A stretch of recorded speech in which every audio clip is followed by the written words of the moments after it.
দক্ষিণ আমেরিকার বিশ্বকাপ বাছাই পর্বের অন্যতম গুরুত্বপূর্ণ দুই ম্যাচের আগে বড় ধাক্কা খেল ব্রাজিল দল। ইনজুরির কারণে স্কোয়াড থেকে ছিটকে গেছেন দলের সবচেয়ে অভিজ্ঞ তারকা নেইমার জুনিয়র। এই মুহূর্তে কলম্বিয়া ও আর্জেন্টিনার বিপক্ষে তার না থাকা ব্রাজিলের জন্য বড় ধরনের ধাক্কা। নেইমারকে ছাড়া মাঠে কেমন করবে ভিনিসিয়াস জুনিয়র, রদ্রিগো ও রাফিনহারা? কে হবে দলের নেতা? এসব প্রশ্নের উত্তর খুঁজছে ব্রাজিলিয়ান সমর্থকরা। নেইমার যখন ব্রাজিলের জার্সিতে মাঠে নামেন তখন তার খেলায় শুধু প্রতিভার প্রদর্শনী হয় না, হয় নেতৃত্বেরও প্রতিচ্ছবি। তিনি এমন একজন ফুটবলার যার খেলার মধ্যে জাতীয় দলের প্রতি এক অন্যরকম দায়বদ্ধতা দেখা যায়। ক্লাব ফুটবলে যেমনই থাকুক না কেন, জাতীয় দলের হয়ে সর্বস্ব উজাড় করে দেওয়ার প্রবণতা সবসময় ছিল তার মধ্যে। তাই নেইমার মাঠে থাকলে ভিনিসিয়াস, রদ্রিগোদের মধ্যে আত্মবিশ্বাস কাজ করত, তারা খেলতেন একটু বেশি স্বাধীনভাবে। এখন প্রশ্ন হলো, নেইমারের অনুপস্থিতিতে কে নিবে এই দায়িত্ব?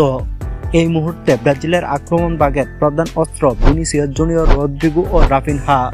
তবে বাস্তবতা হচ্ছে জাতীয় দলের হয়ে ভিনিসিয়াস, রদ্রিগোর পারফরম্যান্স ক্লাবের মতো দাঁড়ালো নয়।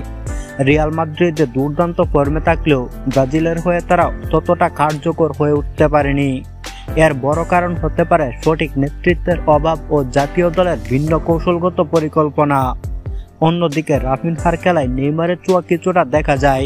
তিনি উজাড় করে খেলতে চান, লড়াই করেন শেষ মুহূর্ত পর্যন্ত। তবে তিনি নেইমারের মতো প্লেমেকার নন। নেইমার থাকলে যে সৃজনশীলতা ও খেলার নিয়ন্ত্রণ ব্রাজিলের আক্রমণে থাকতো, তা রাফিনহা, ভিনিসিয়াস বা রদ্রিগোর মধ্যে নেই। নেইমারের অনুপস্থিতিতে নেতৃত্বের দায়িত্ব কে নিবে, সেটাই এখন বড় প্রশ্ন।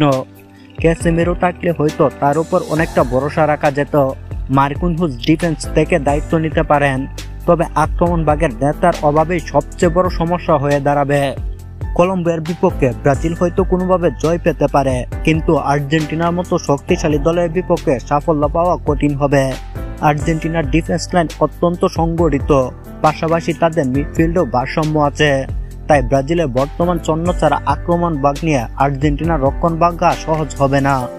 তবে ফুটবল এমনই এক খেলা যেখানে যে কোনো কিছুই সম্ভব। যদি ভিনিসিয়াস, রদ্রিগো ও রাফিনহারা নিজেদের সেরাটা উজাড় করে দিতে পারেন, তাহলে ব্রাজিলের আক্রমণ ভাগ চমক দেখাতে পারে।